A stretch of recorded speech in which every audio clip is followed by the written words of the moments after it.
halalan daw ay panahon ng pagkakabitak-bitak, pagsisiraan, pagkakahati-hati.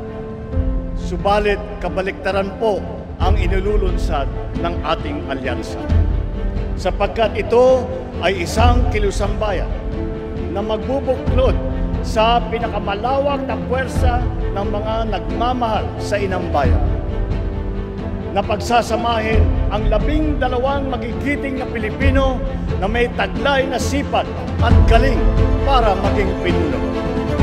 Tanga ng prinsipyong makatao, makadiyos, makabansa.